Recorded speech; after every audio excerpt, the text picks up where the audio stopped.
Number 101। देखिएगा question number 101 में दिया गया है एक सीरीज है और इस सीरीज का योगफल आपसे पूछा जा रहा है। सीरीज कुछ इस प्रकार से दिया गया है कि 6 + 8 + 10 + 12 प्लस डॉट डॉट डॉट और इस सीरीज का लास्ट टर्म 40 है। तो आपसे पूछा जा रहा है बताइए कि इस सीरीज का योगफल कितना होगा, इस सीरीज का समेशन कितना होगा, ये आपसे सवाल में पूछा जा रहा है। अब देखिए इस सीरीज का योगफल तो हम लोग पता कर ही लेंगे, बट सबसे पहले हमें ये पता करना है कि इस सीरीज का नेचर कैसा है, ये कौन सा सीरीज है।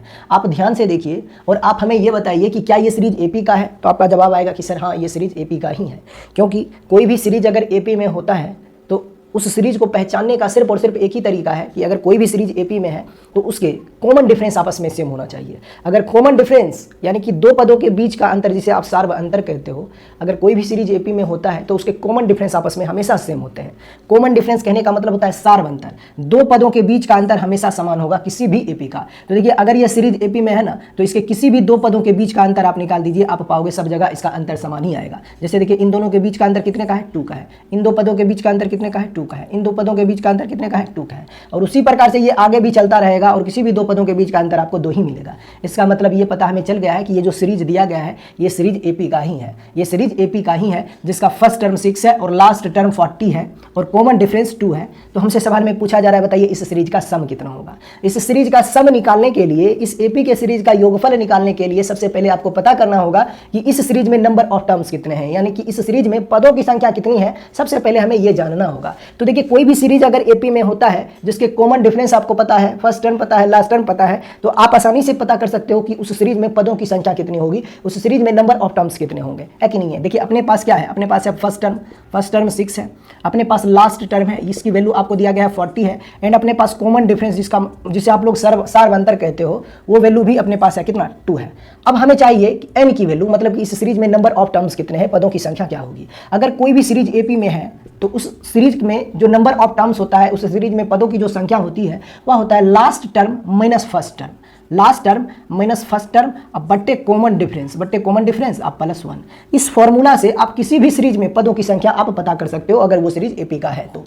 L for last term, F for first term, CD for common difference. तो यहाँ पर आपको पता है फर्स्ट टर्म 6 है, लास्ट टर्म 40 है, कॉमन डिफरेंस जो है वह 2 है। तो वैल्यू पुट कर दीजिए। यहाँ पर हम पुट कर देते हैं 40, यहाँ पे पुट कर देते हैं 6 और यहाँ पर हम पुट कर देते हैं कितना, 2। तो आप पाओगे कि इस सीरीज में नंबर ऑफ टर्म्स जो होगा वह कितना हो जाएगा, 40 - 6 कितना हो जाएगा, 40 - 6 अब बट्टे कॉमन डिफरेंस यानी कि 2 अब +1। ये कितना हो जाएगा, 40 में से 6 घटाओगे 34, 34 को 2 से डिवाइड कीजिए 17, 17 + 1 कितना हो जाएगा, 18। इसका मतलब ये हुआ कि ये जो सीरीज एपी का है इसमें कुल मिलाकर कितने टर्म्स हैं, 18 टर्म है। इस सीरीज में कुल नंबर ऑफ टर्म्स जो है वह कितना है, 18 है। अब इस सीरीज में पदों की संख्या हमें पता चल गया है 18 है। तो आप हमें ये बताइए कि क्या इस सीरीज का योगफल हम लोग आसानी से पता नहीं कर सकते हैं। आप कहोगे सर बिल्कुल पता कर सकते हो, क्योंकि कोई भी सीरीज अगर एपी में है और उसका सम ऑफ n नंबर से निकालना चाहते हो तो फॉर्मूला होता है n/2 into 2a plus n - 1 into D. ये बात आपको ध्यान में रखना है। जहां n4 होता है नंबर ऑफ टर्म्स, अब a की वैल्यू मतलब a फॉर फर्स्ट टर्म और n4 जो होता है वह मैंने आपको बता ही दिया कि पदों की संख्या, और d फॉर होता है कॉमन डिफरेंस जिसे आप लोग सार्व अंतर कहते हो। अब आपके पास n की वैल्यू है, a की वैल्यू भी है और d की भी वैल्यू है, तो यहाँ पर आप पुट करके आप सम ऑफ n नंबर्स निकाल सकते हो, यानी इस सीरीज का योगफल निकाल सकते हो। समेशन ऑफ n नंबर्स यानी n पदों का कुल योगफल आप इस फॉर्मूला से निकाल सकते हो। अच्छा एक तरीका और है, मान लीजिए अगर कोई सीरीज है एपी का जिसका फर्स्ट टर्म आपको पता है, कॉमन डिफरेंस भी आपको पता है और लास्ट टर्म भी आपको पता है, तो उस एपी के सीरीज का सम आप ऐसे भी निकाल सकते हो, n/2 into first term plus last term. इस फॉर्मूला से भी आप उस एपी के सीरीज का सम निकाल सकते हो। कैसे वो देखिए, आप चाहो तो इस फार्मूला से सम निकाल दीजिए इस सीरीज का, या फिर इस फार्मूला से निकाल दीजिए, आंसर सेम ही आएगा। अब अपने को पता है n की वैल्यू जो है वो 18 है, तो n की वैल्यू आप 18 पुट कर दीजिए। फर्स्ट टर्म आपको पता है 6 है और लास्ट टर्म आपको पता है कितना, 40 है। तो यहाँ पर जब आप फर्स्ट टर्म और लास्ट टर्म रखोगे तो ये हो जाएगा 40 + 6 46 46 गुने 18/2। तो यहाँ से सम ऑफ n नंबर्स यानी सम ऑफ 18 नंबर्स आ जाएगा, 18 पदों का कुल योगफल आ जाएगा कितना, ये हो जाएगा 18 गुने 40 + 6 यानी कि 46 अब बट्टे कितना हो जाएगा, 2। यही हो जाएगा, यानी इस सीरीज का जो योगफल कुल हो जाएगा वह इतना हो जाएगा। अब इसको आप मल्टीप्लाई कर दीजिए। 9 से 46 को मल्टीप्लाई कीजिएगा तो यहाँ से कितना आंसर आपको मिलेगा, 9 छक 54 के 4 और बाकी 5, 9 चौक 36 और 36 और 5 कितना होता है 41, 36 5 41, यानी इस सवाल का उत्तर हो जाएगा 414। यानी ये जो सीरीज दिया गया है एपी का, इस सीरीज का कुल योगफल हो जाएगा 414। ऑप्शन नंबर ए इस सवाल का उत्तर है। मैंने प्रयास किया है कि सवाल को आसान से आसान भाषा में आपको समझाने का, और सवाल को कितने तरीके से सॉल्व कर सकते हो वो सारे तरीके मैंने। नंबर 102 को देखिएगा। इस सवाल में दिया गया है कि how many numbers between 1000 and 5000 are exactly divisible by 225। मतलब 1000 से लेकर 5000 के बीच, 1000 से लेकर 5000 के बीच ऐसी कितनी संख्याएं हैं जो कि 225 से विभाज्य है, उसकी संख्या क्या होगी आपको बताना है। 1000 से लेकर 5000 के बीच, 1000 से लेकर 5000 के बीच ऐसी कितनी संख्याएं होंगी जो कि 225 से पूर्णतः विभाजित होगी, उसकी संख्या क्या होगी आपको पता करना है। अब देखिए, इस तरह के सवाल को सॉल्व करने के 2-3 तरीके होते हैं। एक तो तरीका आपको वो देखने को मिलेगा जो कि किताबों में दे रखा होगा, जिसे आप ट्रेडिशनल मेथड या फिर बेसिक मेथड कह सकते हो। दूसरा तरीका ये है कि इस तरह के सवाल का आंसर आप सेकंडों में निकाल सकते हो। कैसे वो देखिएगा, दोनों तरीके मैं आपको बताने वाला हूँ। बट सबसे पहले इसको कैसे हम तरीके से बेसिक से सॉल्व कर सकते हैं वो देखिए। आपको चाहिए वो नंबर चाहिए जो इन दोनों नंबर्स के बीच में हो। आपको चाहिए वो नंबर जो इन दोनों नंबर्स के बीच में हो, और प्लस वो नंबर जो होगा 225 से पूर्णतः विभाजित भी होनी चाहिए। ये बात भी आपको ध्यान में रखना है। और उस नंबर यानी कि इन दोनों नंबर्स के बीच में ऐसी कितनी संख्याएं होंगी 225 से विभाजित होने वाली, उसकी संख्या हमें निकालना है। आप हमें ये सबसे पहले बताइए कि 225 से विभाजित होने वाली सबसे छोटी संख्या कौन सी होगी इस संख्या के आसपास, क्योंकि नियरेस्ट वैल्यू जो आपको लेना है वह 1000 लेना है, और हमें पता है 1000 जो है 225 से पूर्णतः विभाजित नहीं होता है, क्योंकि 225 चौके हो जाता है 900। आप सबको पता होगा 200 गुना 4 800, अब 25 चौका 100 यानी कि 900। अब 1000 अगर 225 से पूर्णतः विभाजित नहीं है तो इसका जो अगला मल्टीपल होगा, यानी कि जब 900 में आप 225 और जोड़ दोगे तो आपको मिलेगा 1125, और वो जो संख्या होगी वह 225 से पूर्णतः विभाजित भी होगी और इस संख्या के आसपास वाली संख्या भी होगी। इसका मतलब ये पता हमें चल गया है कि जो सबसे छोटी संख्या आपको मिलने वाली है 225 से पूर्णतः विभाजित होने वाली, और इन दोनों नंबर्स के बीच में जो नंबर होना चाहिए वह छोटी से छोटी संख्या 1125 ही होगा। यह सबसे छोटी संख्या होगा 225 से पूर्णतः विभाजित होने वाली, जिसमें इन दोनों नंबर्स के बीच में नंबर आपको रखना है। अब इसमें आप 225 जोड़ते जाइएगा, आपको अगली संख्या मिलते जाएगा जो कि 225 से पूर्णतः विभाजित होने वाली संख्या होगी, है कि नहीं है। अब हमें सबसे पहले लास्ट नंबर पता करना है कि ये लास्ट नंबर यानी कि 5000 के आसपास वाली कौन सी संख्या होगी जो 225 से पूर्णतः विभाजित होगी।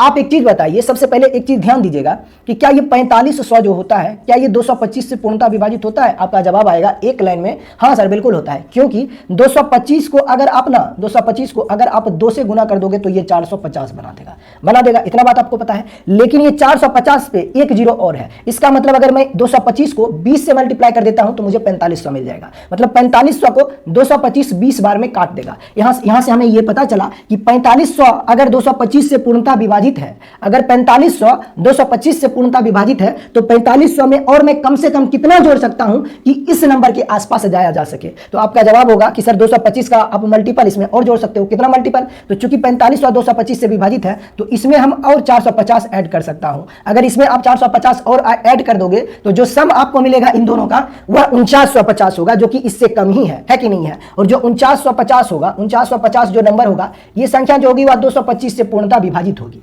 अब एक और बार अगर इसमें आप 225 का मल्टीपल जोड़ते हो, जैसे अगर 4950 में एक बार और अगर आप 225 जोड़ोगे तो जो सम आपको मिलेगा, जो योगफल होगा वह 5000 को क्रॉस कर जाएगा। तो आपको जो नंबर लेना है, लास्ट वाली जो संख्या होगी 225 से पूर्णतः विभाजित होने वाली इस संख्या के आसपास, वह 4950 ही होगा, जो कि 225 से पूर्णतः विभाजित होगा। तो अपने को पता चल गया है कि इस सीरीज का जो आखिरी संख्या होगा 225 से पूर्णतः विभाजित होने वाला वह 4950 होगा। अब इस सीरीज का फर्स्ट टर्म आपको पता चल गया है, कॉमन डिफरेंस पता ही है 225 है, और लास्ट टर्म आपको पता चल गया है। तो आप बताइए कि इस सीरीज का नंबर ऑफ टर्म आप आसानी से पता कर सकते हो कि इस सीरीज में पदों की संख्या क्या होगी। अपने को पता है कि ये सीरीज जो है वह एपी में है, क्योंकि इसके कॉमन डिफरेंस सब जगह सेम हो जाएगा। तो अगर ये सीरीज एपी में है तो किसी भी सीरीज का जो एपी में हो उसमें अगर आप नंबर ऑफ टर्म्स जानना चाहते हो तो फॉर्मूला होता है last term minus first term, last term minus first term 1125 अब बट्टे कॉमन डिफरेंस यानी कि 225 अब प्लस 1। अब इसको सॉल्व कर दीजिएगा, जो n की वैल्यू होगा वही आपका आंसर हो जाएगा। देखिए 4950 में से 1125 को माइनस करोगे तो कितना मिल जाएगा, माइनस कर दीजिए। 10 में से 5 घटेगा आपको मिलेगा 5, फिर यहाँ पर आपको मिल गया 4, 4 में से 2 घटेगा 2 हो जाएगा, फिर 9 में से 1 घटेगा 8 हो जाएगा, ठीक। और 4 में से 1 घटेगा, आपको मिल जाएगा कितना 3825, यही हो जाएगा। अच्छा, ये 3825 जो होगा ना वह 225 से पूर्णतः विभाजित होगा, क्योंकि ये दोनों नंबर 225 से एग्जैक्ट डिवाइड हो रहा है, तो इन दोनों के बीच का अंतर भी 225 से पूर्णतः विभाजित होगा। इतना बात अपने को पता है। लेकिन हमें यह जानना है कि ये 3825 जो होता है वह 225 से कितने बार में कट जाएगा। अभी मैंने आपको एक बात बताई थी कि 4500 को 225 जो होता है वह 20 बार में कैंसिल कर देता है। अगर 4500 को 225 20 बार में कैंसिल करता है तो ये 4500 से कितना कम है, ये आप बताइए। तो आप कहोगे कि 4050 जो होगा, 4050 जो होगा वह 4500 225 से पूर्णतः विभाजित हो जाएगा। 4050 जो होगा वह 4500 से पूर्णतः 4050 जो होगा वह 225 से पूर्णतः विभाजित होगा। अच्छा, हमें यह जानना है कि ये 4500 से 3825 कितना कम है। तो आप सोचिए कितना कम है, 500 प्लस इधर 175 यानी कि 675, ऐसा ही है, यानी कि 675 कम है, 675 कम है। और 675 को 225 कितने बार में कैंसिल कर देगी, 3 बार में कैंसिल कर देगा, 3 बार में कैंसिल कर देगा। 2 तिया 600, 25 तिया 75, 3 बार में कैंसिल कर देगा। तो 20 में से 3 घटा देंगे 17, मतलब कि अपने को यहां से पता चल गया है कि 3825 को 225 जो होगा वह कितने बार में कैंसिल कर देगा, ये 17 बार में इसको कैंसिल कर देगा।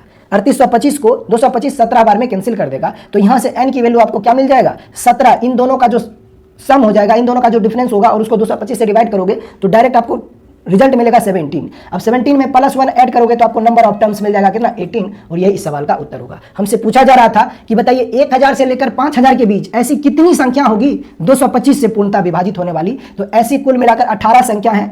1000 से 5000 के बीच ऐसी कुल मिलाकर 18 संख्याएं हैं जो कि 225 से पूर्णतः विभाजित हो रही है। और यही इस सवाल का उत्तर है। देखिए, ये तरीके तो आपको किताबों में भी देखने को मिलेगा, लेकिन इतना करने की कोई जरूरत नहीं है। और ये सब वैसे देखिए, ये मुश्किल से सवाल जो है वह 10 से 12 सेकेंड का सवाल है। अब चीज़ों को बारीकी से एक्सप्लेन करना होता है तो सवाल को एक्सप्लेन करने में समय लगता है, इस बात को आपको समझना होगा। अब देखिए, इसी सवाल को एक और तरीके से सॉल्व करना है। कैसे सॉल्व कर देते हैं वो देखिए। हमें पता है कि ये सीरीज जो है ना वह एपी का है, इतना बात अपने को पता है, क्योंकि हर जगह डिफरेंस 225 आएगा। और अगर ये सीरीज एपी का है, अगर ये सीरीज एपी का है तो इसमें डायरेक्ट नंबर ऑफ टर्म्स कैसे निकाल सकते हैं वो देखिएगा।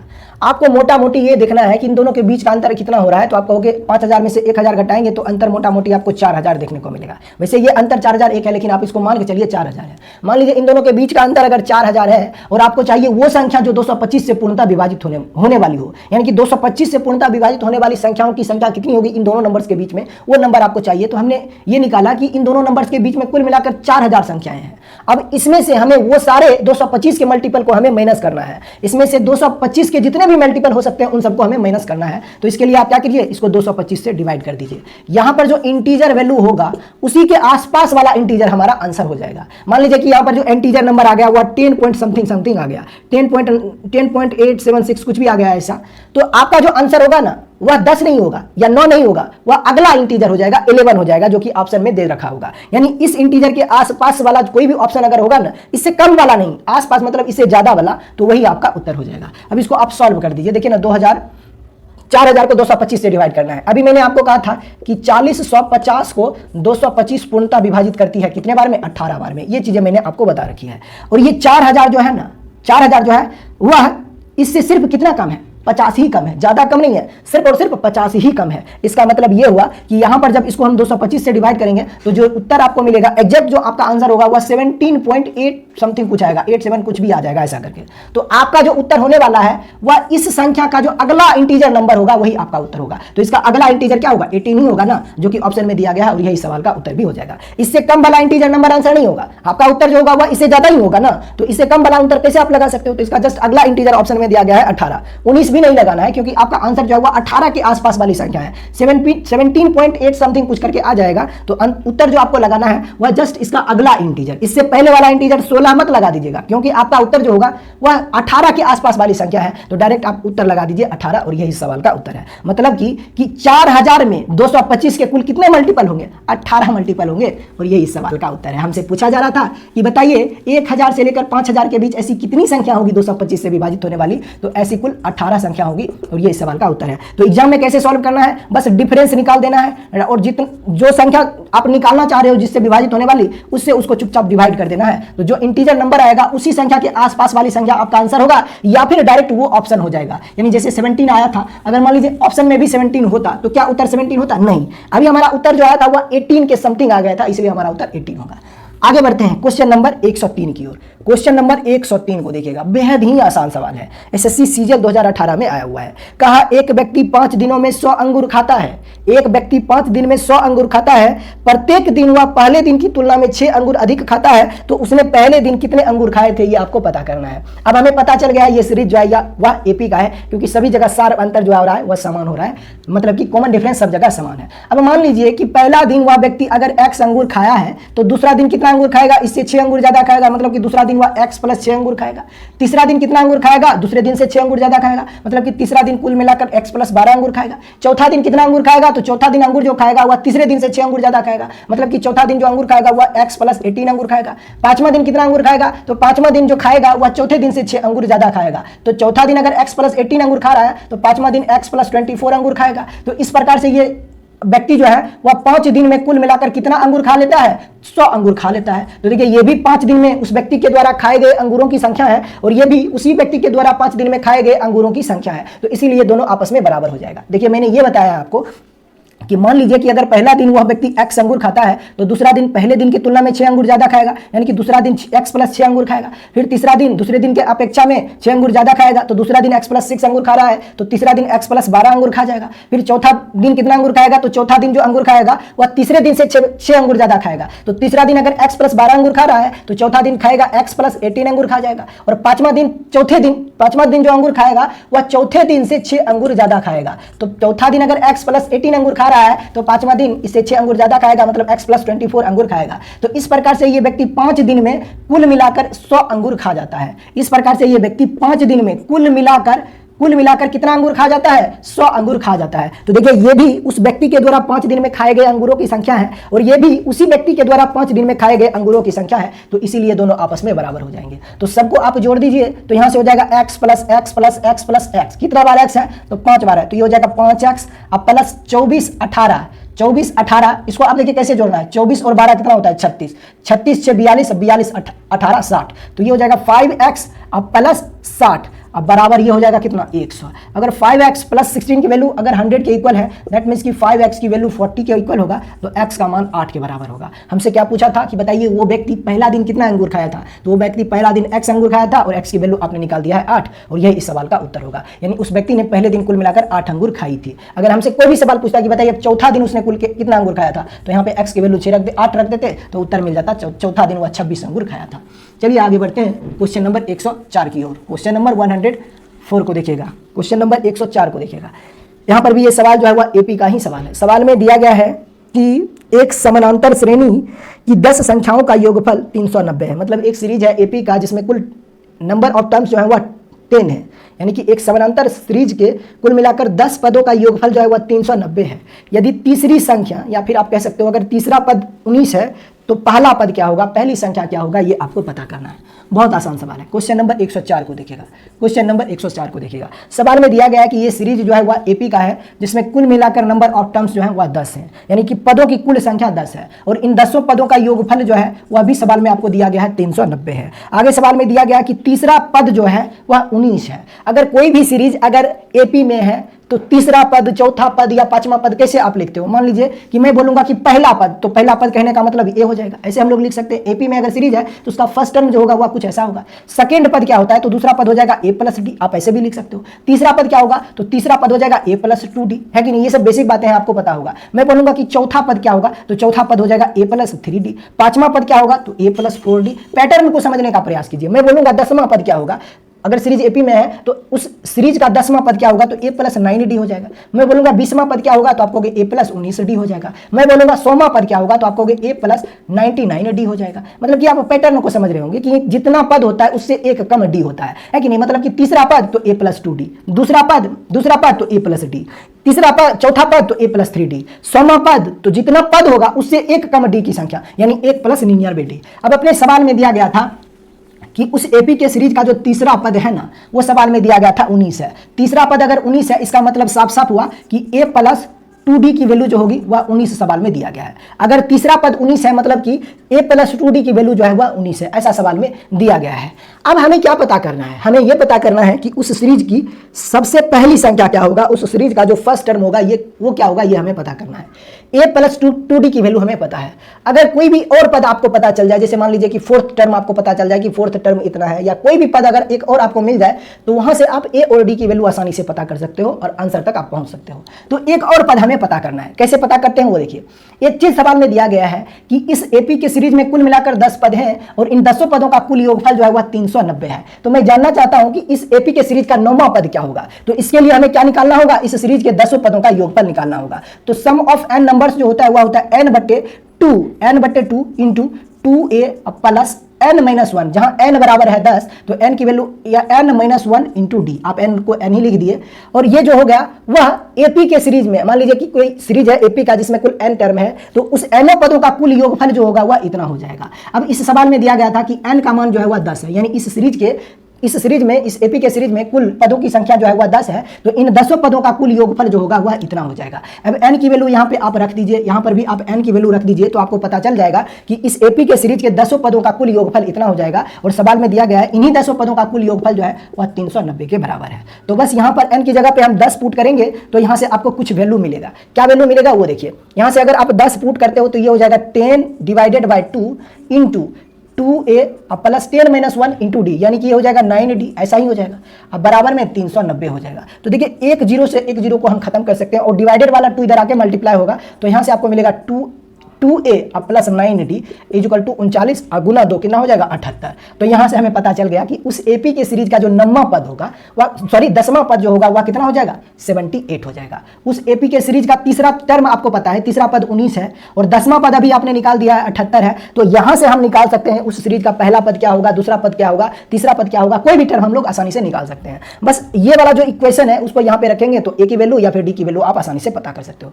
अब देखिए हम वैल्यू पुट कर रहे हैं, इसको मैं मिटा देता हूँ, मिटा दो क्या, इसको अच्छा रहने दीजिए। अपने पास जो रिजल्ट था हुआ था a प्लस 2d, अब यानी कि तीसरा पद जो था उसका मान 19 है, तीसरा पद जो था उसका मान जो है वह 19 है। इसको आप यहाँ पे लिख लीजिए, यहाँ पर ध्यान दीजिएगा। अपने पास जो तीसरा पद है वह 19 है, a प्लस 2d की वैल्यू जो है वह 19 है और 10वां पद जो है वह है 2a प्लस 9d की वैल्यू 78 है। ठीक है, अपने को चाहिए क्या, अपने को चाहिए a की वैल्यू या फिर d की वैल्यू, मतलब कि फर्स्ट टर्म चाहिए, यानी कि a का मान अपने को चाहिए।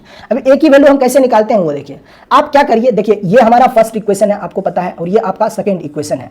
आप क्या कीजिए कि फर्स्ट इक्वेशन को 2 से मल्टीप्लाई कर दीजिए, सेकंड इक्वेशन को 1 से मल्टीप्लाई कर दीजिए। तो इसको जब आप 2 से मल्टीप्लाई करोगे फर्स्ट इक्वेशन को तो आपको मिलेगा 2a, यानी कि फर्स्ट इक्वेशन को 2 से मल्टीप्लाई करोगे तो ये मिलेगा 2a प्लस ये हो जाएगा 4d इक्वल टू हो जाएगा 19 दूना 38। सिमिलरली अगर आप सेकंड इक्वेशन को मल्टीप्लाई करते हो तो ये हो जाएगा 2a plus 9d equal to हो जाएगा ये 78। होगा कि नहीं होगा, बिल्कुल हो जाएगा। तो अब क्या करो कि सेकंड इक्वेशन में से इस इक्वेशन में से फर्स्ट इक्वेशन को माइनस कर दीजिए। तो जब इस इक्वेशन में से इस इक्वेशन को माइनस करोगे तो ये तो खत्म हो जाएगा और 9 में से 4 घटेगा तो आपको मिलेगा 5। 5d की वैल्यू कितना हो जाएगा, 78 में से 38 को घटाओगे तो 40। अगर 5d की वैल्यू 40 के इक्वल है, अगर 5d की वैल्यू 40 के इक्वल है तो d का मान जो होगा वह कितना हो जाएगा 8। यहां से पता चला कि उस एपी के सीरीज के जो कॉमन डिफरेंस होंगे वह 8 होगा, सार अंतर जो होगा वह 8 होगा।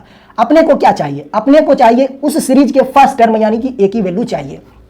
तो चलिए यहाँ पर d की वैल्यू मैं 8 पुट कर देता हूं। तो जैसे ही d की वैल्यू आप यहाँ पे 8 पुट करोगे तो ये 8 दूना 16 प्लस का इधर आएगा तो ये माइनस का हो जाएगा। तो यहाँ से a की वैल्यू आपको क्या मिल जाएगा, 19 माइनस 16 यानी कि 3 हो जाएगा। a की वैल्यू आपको मिल जाएगा कितना, 3, और यही इस सवाल का उत्तर होगा। जब d की वैल्यू आपने ये यहाँ पे पुट कर दिया तो ये प्लस 16 इधर आके माइनस 16 बना देगा, तो 19 में से 16 घटेगा तो a की वैल्यू आपको मिल जाएगा 3। तो देखिए इस सवाल का उत्तर हो जाएगा कितना, 3, यानी फर्स्ट टर्म 3 होगा और उस एपी के सीरीज के जो कॉमन डिफरेंस होंगे वह 8 हो जाएगा। यदि इस सवाल में कोई भी वैल्यू अगर हमसे पूछता कि बताइए फोर्थ टर्म क्या होगा, फिफ्थ टर्म क्या होगा, तो वो वैल्यू भी हम लोग आसानी से पता कर सकते थे।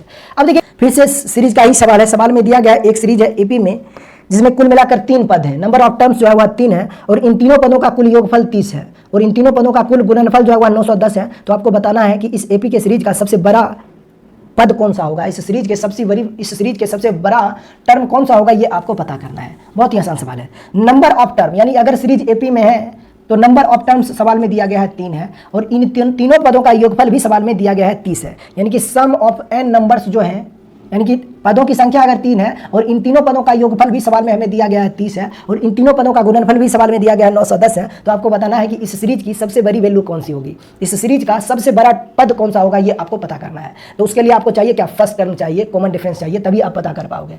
तो फर्स्ट टर्म और कॉमन डिफरेंस कैसे पता करते हैं वो देखिए। एक चीज बताइए सबसे पहले, यहाँ पर नंबर ऑफ टर्म्स जो है सीरीज का वह सिर्फ और सिर्फ 3 है कि नहीं है, और उन्हीं तीनों पदों का कुल योगफल 30 दिया गया है। तो क्या यहाँ से आप ए की वैल्यू डायरेक्ट सोच सकते हो? कि आप कहोगे सर ए की वैल्यू तो डायरेक्ट हम लोग सोच नहीं सकते हैं, लेकिन सीरीज को कुछ इस तरीके से मैं अरेंज कर सकता हूं जिससे मैं ए की वैल्यू डायरेक्ट निकाल सकता हूं, यानी कि कॉमन डिफरेंस खत्म हो जाए और डायरेक्ट आप ए की वैल्यू निकाल सकते हो। यानी कि सीरीज को कुछ इस प्रकार से अरेंज करना है। जैसे कि मैंने मान लिया कि जो हमारा सीरीज होगा एपी में, उसका फर्स्ट टर्म जो होगा वह ए माइनस डी होगा। अगर फर्स्ट टर्म उस सीरीज का ए माइनस डी है तो सेकेंड टर्म जो होगा वह ए हो जाएगा और थर्ड टर्म जो हो जाएगा वह ए प्लस डी होगा। अब आप हमें यह बताइए, क्या ये जो सीरीज बन रहा है क्या ये सीरीज एपी में है कि नहीं है? आप कहोगे सर बिल्कुल ये सीरीज एपी में है, क्योंकि कोई भी सीरीज अगर एपी में होता है तो उसके कॉमन डिफरेंस आपस में समान होते हैं। अगर कॉमन डिफरेंस सब जगह समान हुआ मतलब कि वो सीरीज जो है वह एपी में है। तो अगर ये सीरीज एपी में है जिसका फर्स्ट टर्म ये है, सेकेंड टर्म ये है और थर्ड टर्म ये है, और इन्हीं तीनों पदों का कुल योगफल सवाल में दिया गया है 30 है, इस सीरीज के तीनों पदों का कुल योगफल सवाल में दिया गया है 30 है। तो आप देखिए आपने जो सीरीज को कुछ इस प्रकार से अरेंज किया है। अब इस तरीके से अरेंज करने में फायदा क्या होगा कि जब तीनों को जोड़ोगे ना तो minus D plus D cancel हो जाएगा। यहां से डायरेक्ट आपको 3a की वैल्यू मिल जाएगा 30, तो यहां से a की वैल्यू आपको मिल जाएगा कितना, 10। अब सोचिए a की वैल्यू आपने आसानी से निकाल दिया, a की वैल्यू आपने आसानी से निकाल दिया, a की वैल्यू आपने निकाल दिया है। अब आपको d की वैल्यू चाहिए, d की वैल्यू निकालोगे आंसर आप निकाल पाओगे। अब देखिए d की वैल्यू कैसे निकालते हैं वो देखिए। सवाल में दिया गया था कि इन्हीं तीनों पदों का गुणनफल 910 है। ये जो सीरीज बनाया है आपने, इस एपी के सीरीज के इन्हीं तीनों पदों का गुणनफल जो है वह सवाल में दिया गया है 910 है। पहला पद अगर a माइनस डी है तो दूसरा पद a होगा और तीसरा पद a प्लस डी हो जाएगा, और इन्हीं तीनों पदों का गुणनफल सवाल में दिया गया है 910 है। तो चलिए हम वैल्यू पुट कर देते हैं। इस a को अरेंज करके आप इधर लाइए, तो इसको हम लोग लिख सकते हैं a, और a की वैल्यू हम पुट कर देते हैं 10, तो ये हो जाएगा 10 इंटू, इसको आप ऐसे रहने दीजिए, ये हो जाएगा a माइनस डी इंटू ये हो जाएगा a प्लस डी बराबर में 910। कोई दिक्कत नहीं होना चाहिए, इस जीरो से इस जीरो को आप खत्म कर सकते हो। अब देखिए ये a माइनस डी है और ये a प्लस डी है, तो a minus B into a plus B बराबर हो जाएगा a square minus B square. इसका मान अपने को सवाल में दिया गया है 910 है। अब a की वैल्यू अपने को पता है 10 है, तो a स्क्वायर जो होगा वह 100 हो जाएगा। इतना बात आपको पता है। इधर लाइए, इसको इधर लाइए, तो आप पाओगे कि डी स्क्वायर की वैल्यू आपको मिल जाएगा 9, तो यहाँ से d का मान आप आसानी से पता कर सकते हो कितना, 3। अब d की वैल्यू आपको मिल गया है 3 है, a की वैल्यू आपने पहले ही निकाल रखा था 10 है, तो इन्हीं दोनों का जोड़ कितना होगा ये आपसे सवाल में पूछा जा रहा था। तो इन दोनों का जोड़ कितना होगा, 10 प्लस 3, उत्तर आपको मिल जाएगा 13, और यह इस सवाल का उत्तर है। इसमें ज्यादा कुछ भी एक्सप्लेन करने की हमें जरूरत नहीं थी। चलिए आगे बढ़ते हैं क्वेश्चन नंबर 106 की ओर।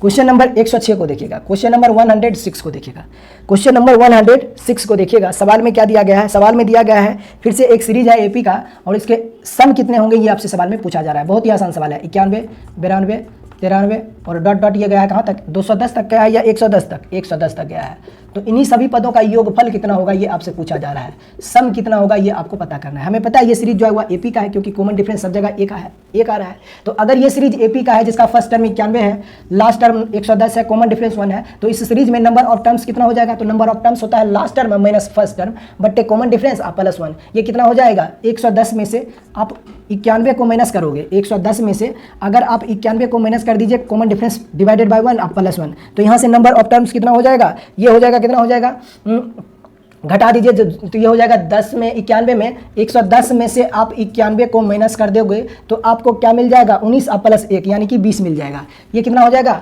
यहाँ से नंबर ऑफ टर्म्स जो होगा वह कितना होगा? 19 प्लस 1 यानी कि 20, यानी n बराबर आपको मिल गया है 20। यानी इस एपी के सीरीज में कुल मिलाकर 20 पद यूज किए गए हैं, और इन्हीं 20 पदों का योगफल कितना होगा ये आपसे सवाल में पूछा जा रहा है। तो सम ऑफ n नंबर बराबर होता है n/2 इंटू, चूंकि फर्स्ट टर्म आपको पता है इस सीरीज का, लास्ट टर्म आपको पता है, तो पुट कर दीजिए 91 प्लस 110। बस यहाँ से आप इस सीरीज का सम निकाल सकते हो, जहां पर n की वैल्यू आप पुट कर दीजिए कितना, 20। तो ये उत्तर कितना हो जाएगा? 20/2 गुना ये कितना हो जाएगा? 91 प्लस 110 कितना हो जाएगा भाई? दोनों को जोड़ दीजिए, तो ये हो जाएगा 1, 11 9 होता है कितना? 20, 11 9 होता है 20, तो इसको आप सॉल्व कर दीजिए, यहाँ से आप इसको कैंसिल कर दीजिए 10 बार में। 201 को अगर 10 से मल्टीप्लाई करोगे तो उत्तर आपको मिल जाएगा 2010, यानी इस एपी के सीरीज का जो सम हो जाएगा वह कितना होगा 2010 होगा। और यही इस सवाल का उत्तर है, ज़्यादा इसमें कुछ भी ऐसे कैसे सवाल को सॉल्व कर सकते हो। तो इस सवाल को सॉल्व करने का अप्रोच क्या होगा वो देखिए। हमसे सवाल में पूछा जा रहा है कि 700 से लेकर 950 के बीच में ऐसी कितनी संख्याएं हैं जो ना तो 3 से विभाजित है और ना ही 7 से विभाजित है। तो मैं सबसे पहले ये जान लेता हूं कि 700 से लेकर 950 के बीच में ऐसी कुल कितनी संख्या होगी जो कि 3 से विभाजित होगी। फिर ऐसी कितनी संख्या होगी इन दोनों नंबर्स के बीच में जो कि 7 से विभाजित होगी। जब 3 से विभाजित और 7 से विभाजित होने वाले नंबर आपको मिल जाएंगे और दोनों नंबर्स के बीच का नंबर आपको चाहिए, तो अगर अविभाजित मतलब कि विभाजित होने वाली संख्या अगर आपको पता है तो टोटल में से विभाजित होने वाली संख्या को अगर आप माइनस कर दोगे तो 3 और 7 से अविभाजित होने वाली संख्या आपको मिल जाएगी। यानी 3 और 7 से कितनी संख्याएं विभाजित नहीं होगी उसकी संख्या आपको मिल जाएगी। अब क्वेश्चन को आप अच्छे से समझ गए होंगे, सवाल को भी आप अच्छे से मतलब कि कैसे स्टेप लगाना है ये तरीके भी आप अच्छे से समझ गए होंगे। तो देखिए सवाल को कैसे सॉल्व कर सकते हैं। सवाल में कहा है कि 700 से लेकर 950 के बीच, जबकि इन दोनों नंबर्स को भी शामिल करना है, तो इन दोनों नंबर्स के बीच में ऐसी कितनी संख्या होगी जो ना तो 3 से विभाजित हो और ना ही 7 से विभाजित हो, उसकी कुल संख्या आपको पता करना है। तो सबसे पहले हम लोग क्या करते हैं कि सबसे पहले हम लोग ये जानते हैं कि इन दोनों नंबर्स के बीच में ऐसी कितनी संख्या होगी जो इन दोनों नंबर से विभाजित होगी। सबसे पहले बताइए कि इन दोनों नंबर्स के बीच में कितने का अंतर है। तो आप देखिए 250 अब प्लस 1 यानी कि 251 का अंतर है।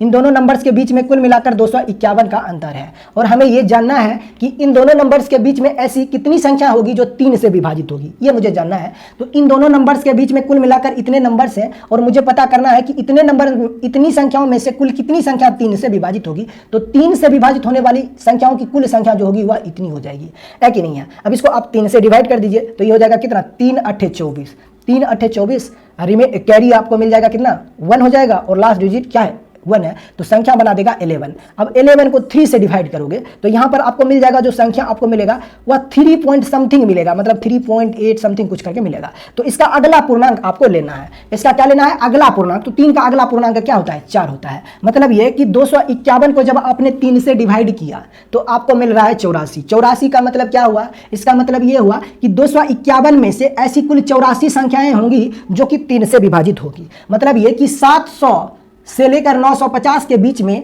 ऐसी 84 संख्या होगी जो कि 3 से विभाजित होगी। 700 से लेकर 950 के बीच में ऐसी 84 संख्या होगी जो कि 3 से विभाजित होगी। अब मुझे यह जानना है कि इन दोनों नंबर्स के बीच में ऐसी कितनी संख्या होगी जो कि 7 से विभाजित होगी। तो इन दोनों नंबर्स के बीच में कुल मिलाकर 251 का अंतर है और मुझे यह जानना है कि इस 251 में से ऐसी कितनी संख्याएं 7 से विभाजित होगी। तो चलिए इसको 7 से डिवाइड करते हैं।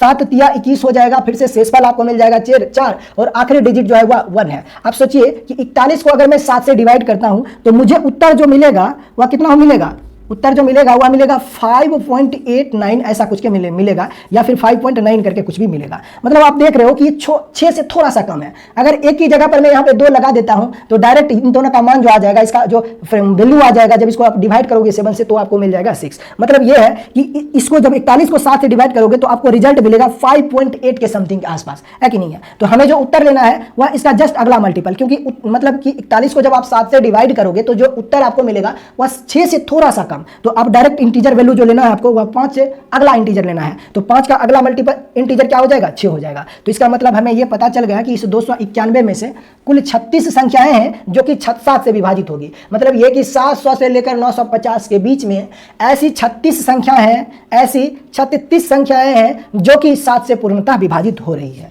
अब आप हमें एक बात और बताइए, हमें पता चल गया है कि 700 से लेकर 950 के बीच में ऐसी 36 संख्याएं हैं जो कि 7 से विभाजित हो रही है। अब एक चीज और आप बताइए कि कोई भी संख्या अगर 3 से विभाजित हो रही है, अगर कोई भी संख्या अगर 3 से विभाजित हो रही है तो जरूरी नहीं है कि वो सिर्फ 3 से ही विभाजित हो जाए। जैसे यहाँ पर देखिए आपको मिला है कि 3 से विभाजित होने वाली संख्याओं की संख्या 84 है, तो ये सिर्फ 3 से विभाजित होने वाली संख्या नहीं है, इसमें कुछ ऐसे भी नंबर होंगे जो 7 से भी विभाजित होंगे, है कि नहीं है। उसी प्रकार से 7 यहाँ पर जो 7 से विभाजित होने वाली संख्याओं की संख्या आपने निकाला है 36, ये सिर्फ 7 से विभाजित होने वाली संख्या नहीं है, इसमें कुछ ऐसे भी नंबर होंगे जो 3 से भी विभाजित होंगे। तो सोचिए कि जो नंबर 3 से भी विभाजित हो जाए और 7 से भी विभाजित हो जाए तो वो संख्या जो होगा वह इन दोनों के एलसीएम से भी विभाजित होगा, मतलब कि 21 से भी विभाजित होगा कि नहीं होगा। तो मैं सब ये भी जानना चाहता हूं कि इन दोनों नंबर्स के बीच में जो 251 संख्याएं हैं इसमें से कितनी संख्याएं ऐसी होगी जो कि 21 से पूर्णतः विभाजित होगी। 251 में से ऐसी कितनी संख्याएं होंगी जो कि 21 से विभाजित होगी, ये मैं जानना चाहता हूं। तो चलिए इसको डिवाइड करते हैं 251 को 21 से। तो 21 251 को अगर 21 से डिवाइड करोगे तो ये कितने बार में लगेगा, एक बार में 21, शेष वाला आपको मिल जाएगा 4 और लास्ट डिजिट जो है 1 है। तो यहाँ पर देखिए 4 है और 4 को आप 21 से डिवाइड करोगे तो आपको जो यहाँ पर क्वोशेंट जो मिलने वाला है, आपको जो कॉन्सेंट आपको मिलने वाला है उत्तर के रूप में जो चीज़ें आएगी वह 2 से थोड़ा सा कम होगा। तो यहाँ पर मतलब कि 41 को अगर आप 21 से डिवाइड करोगे, मान लीजिए 41 को अगर आप 21 से डिवाइड करोगे तो जो उत्तर आपको मिलेगा वह 1.9 के आसपास मिलेगा। तो जस्ट इसका अगला इंटीजर नंबर आपको यहाँ पे रख देना है कि नहीं है। तो यहाँ से हमें पता चल गया कि 251 में से ऐसी कुल 12 संख्याएं हैं जो कि 21 से पूर्णतः विभाजित होगी, यानी कि 700 से लेकर 950 के बीच में ऐसी 12 संख्या है जो कि 21 से विभाजित होगी, ऐसी 12 संख्या होगी जो कि 21 से पूर्णतः विभाजित होगी। अब एक चीज़ और बताइए जरा ध्यान से, यहाँ पर समझना है एक चीज़ को कि अभी मैंने आपको बोला कि ये जो 84 आया है 3 से विभाजित होने वाली संख्याओं की संख्या, ये सिर्फ 3 से विभाजित होने वाली संख्याओं की संख्या नहीं है, बल्कि इसमें कुछ ऐसे भी नंबर हैं जो 3 से भी विभाजित है, 7 से भी विभाजित है और 21 से भी विभाजित होगी, है कि नहीं। जैसे देखिए अगर 3 से कोई भी संख्या अगर विभाजित हो रहा है तो 3 के मल्टीपल्स क्या होते हैं, ये होता है 3, 6, 9, 12, 15, 18, 21 और ऐसे ही जाता रहेगा। 24 आएगा, फिर 27 आएगा, 30 आएगा, 33 आएगा, फिर 42 आएगा और इसी तरह से ये चलता जाएगा। तो आप एक चीज़ नोट कर रहे होंगे कि इसमें सिर्फ 3 से विभाजित होने वाली संख्याएं नहीं है, इसमें तो 3 से विभाजित होने वाली संख्या है ही, लेकिन उसके साथ साथ कुछ ऐसे नंबर भी हैं जो 21 से भी विभाजित हो रहा है कि नहीं है, जो नंबर 21 से भी विभाजित हो रहा है। अच्छा, इसके 21 का जस्ट अगला मल्टीपल क्या आएगा जो कि 3 से विभाजित होगा, वह 42 हो जाएगा। फिर अगला मल्टीपल क्या आएगा, 63 भी आएगा, इसी ग्रुप में आएगा। फिर क्या आ जाएगा, 84 भी आएगा। देखिए ये भी 3 से डिवाइड हो रहा है, 3 से भी हो रहा है तो 21 से भी डिवाइड हो रहा है कि नहीं है। तो मतलब ये कि इसमें 3 से विभाजित होने वाली संख्याओं में कुछ ऐसे संख्या भी शामिल हो गया है जो 21 से भी विभाजित हो रहा है और 3 से भी विभाजित हो रहा है कि नहीं है। उसी तरह से यहाँ पर देखिए जो 7 से विभाजित होने वाली संख्याओं की संख्या आपने 36 निकाला है, इसमें 7 से विभाजित होने वाली जो संख्या होगी इसमें सिर्फ 7 से ही विभाजित होने वाली संख्या नहीं होगा, इसमें कुछ ऐसे भी संख्या आपको देखने को मिलेगा जो 7 के साथ साथ 21 से भी विभाजित होगा। जैसे देखिए 7 से विभाजित होने वाली संख्या का नेचर कैसा होगा, जो 7 का मल्टीपल होगा, जैसे कि 7, 14, 21 होगा, फिर 28 होगा, 35 होगा, फिर 42 हो जाएगा, फिर आगे 49 आएगा, 56 आएगा, फिर आ जाएगा कितना 56 आएगा और फिर 63 आएगा। मतलब यहाँ पर भी आप एक चीज़ नोट कर रहे होंगे कि इसमें भी कुछ ऐसी संख्या हो रही है जो 21 से भी विभाजित हो रहा है, मतलब 21 से भी विभाजित हो रहा है, फिर 21 का अगला मल्टीपल 42 आ रहा है, फिर इसमें आ जाएगा 63, फिर आ जाएगा 84 और फिर इसी प्रकार से ये चलता जाएगा, है कि नहीं है। मतलब आपने एक चीज़ नोट किया होगा कि 21 से विभाजित होने वाली संख्याओं की संख्या को आपने 2 बार काउंट कर लिया है। यहाँ पर इसमें भी 21 से विभाजित होने वाली संख्या शामिल है, इसमें भी 21 से विभाजित होने वाली संख्याओं की संख्या शामिल है। देखिए यहाँ पर भी क्या 21, 42, 63, 84 को आपने काउंट कर लिया और 7 से विभाजित होने वाली संख्याओं में भी 21 के मल्टीपल शामिल है। मतलब कि 21 से विभाजित होने वाली संख्या को आपने 2 जगह काउंट कर लिया। 21 से विभाजित होने वाली संख्या को आपने 2 जगह अगर काउंट कर लिया है तो 21 से विभाजित होने वाली संख्याओं को एक बार दोनों में से हमें माइनस करना पड़ेगा, क्योंकि आप क्या निकाल रहे हो, आप निकाल रहे हो कि इन दोनों नंबर्स के बीच में ऐसी कितनी संख्या होगी जो कि 3 और 7 से विभाजित होगी, उसकी संख्या सबसे पहले आप निकाल रहे हो। तो चूंकि आपने 21 से विभाजित होने वाली संख्याओं को आपने 2 जगह काउंट कर लिया है तो 21 से विभाजित होने वाली संख्या को एक बार माइनस करना है। तो माइनस कैसे करेंगे वो देखिए, इन दोनों के जोड़ में से एक बार 21 से विभाजित होने वाली संख्या को आप माइनस कर दीजिए, क्योंकि 21 से विभाजित होने वाली संख्या को आपने 2 जगह काउंट कर लिया है। तो 3 और 7 से विभाजित होने वाली संख्याओं की जो संख्या हो जाएगी वह कितनी हो जाएगी, 3 और 7 से विभाजित होने वाली संख्याओं की जो संख्या हो जाएगी वह कितनी हो जाएगी। आप इन दोनों को जोड़कर इसमें माइनस कर दीजिए तो ये हो जाएगा 84, अब प्लस 36, अब माइनस कितना हो जाएगा, 12 हो जाएगा। तो 36 में से 12 घटाओगे तो 24, 24 अब प्लस 84, यही हो जाएगा 24 अब प्लस 84। तो इन दोनों का सम हो जाएगा 4 दूना 8, 8 दूना 10। तो यहाँ से हमें क्या पता चला, यहाँ से हमें ये पता चला कि 700 से लेकर 950 के बीच में, जबकि इन दोनों संख्याओं को शामिल करते हुए 700 से लेकर 950 के बीच ऐसी कुल 108 संख्या है जो कि 3 और 7 से पूर्णतः विभाजित हो रही है। ऐसी कुल 8 संख्याएं हैं जो 3 से भी विभाजित हो रहा है और 7 से भी विभाजित हो रहा है, उसकी कुल संख्या 108 है। लेकिन हमसे क्या पूछा है, हमसे पूछा है वो संख्या आपको बताना है जो कि इन दोनों संख्याओं से भी, मतलब कि जो इन दोनों नंबर्स के बीच में हो। आपको वो संख्या बताना है जो 700 से लेकर 950 के बीच में हो और वो संख्या जो हो वह 3 और 7 से विभाजित नहीं हो। इन दोनों संख्याओं को भी शामिल करना है। तो आपको क्या करना है, इन दोनों नंबर्स के बीच में देखिए कितना नंबर है, 251 है। 251 में से ऐसी कुल 108 संख्याएं हैं जो कि 108 संख्या है जो कि किससे विभाजित हो रही है, 3 और 7 से विभाजित हो रही है। तो 3 और 8 से विभाजित नहीं होने वाले संख्याओं की संख्या कितनी हो जाएगी, 251 अब माइनस 108। इसको आप सॉल्व कर दीजिए तो जो आएगा वही आपका आंसर कहलाएगा, है कि नहीं। यहाँ पर सॉल्व अगर करते हो तो देखिए क्या आपको मिलेगा, 51, ये कितना हो जाएगा भाई लोग, ये हो जाएगा कितना, 143 आ रहा है क्या, 11, कितना आ रहा है, 11 में से अगर 8 को घटाते हो तो आपको मिलेगा 43। इन दोनों संख्याओं के बीच का अंतर जो आ रहा है वह 143। तो आपका उत्तर जो होगा वह 143 होगा, 143 होगा। मतलब 700 से लेकर 950 के बीच में ऐसी कितनी संख्याएं हैं जो ना तो 3 से विभाजित है और ना ही 7 से विभाजित हो रही है। तो उसकी कुल संख्या जो हो जाएगी वह कितनी हो जाएगी? 143 हो जाएगी। कौन सा ऑप्शन दिया गया है, ध्यान से देखिएगा। अच्छा 143 नहीं है तो इसका अगला इंटीजर लेना रहा है, ऑप्शन नंबर सी इस सवाल का उत्तर होगा, 144 हो जाएगा। यानी कि इन दोनों नंबर्स के बीच में ऐसी कुल 144 संख्या होगी जो ना तो 3 से विभाजित होगी और ना ही 7 से विभाजित होगी, उसकी कुल संख्या 144 होगा और ये इस सवाल का उत्तर है। देखिए बहुत ज़्यादा समय मैंने लगा दिया इस सवाल को सॉल्व करने में, लेकिन एक्सप्लेन किस तरीके से किया गया है इस चीज़ को आप समझिए और आपको खुद एहसास हो रहा होगा कि मैंने कितना बारीकी से किया, इसलिए सवाल को सॉल्व करने में समय ज़्यादा लग गया है। अब आपके दिमाग में आ रहा होगा कि सर अगर इतना सारा चीज़ अगर एग्जाम में करना शुरू कर देंगे तो एक ही सवाल को सॉल्व करने में 10 मिनट लग जाएगा, तो इतना करने की कोई ज़रूरत नहीं है। हाँ, अगर आप इस तरह के सवाल को पहली बार अगर आप सॉल्व कर रहे हो तो इस तरीके से सवाल को सॉल्व करना पड़ता है, तब जाके कंसेप्ट आपके दिमाग में उतरता है। अगर पहले से ये कंसेप्ट आपको पता है तो देखिए इस तरह के सवाल को कैसे चुटकियों में उड़ा सकते हैं वो देखिएगा। इस तरह के सवाल को आप चुटकियों में कैसे उड़ा सकते हो वो देखिएगा। ध्यान से देखिएगा कैसे इसको हम लोग सॉल्व करते हैं। देखिए इस तरह के सवाल को आपको क्या पता करना है, आपको पता करना है वो संख्या चाहिए जो ना तो 3 से विभाजित हो और ना ही 7 से विभाजित हो, और वो दोनों संख्या जो है वह इन दोनों नंबर्स के बीच में हो। तो देखिए इन दोनों नंबर्स के बीच में कुल कितनी संख्या है? 251 संख्या है, 251 है।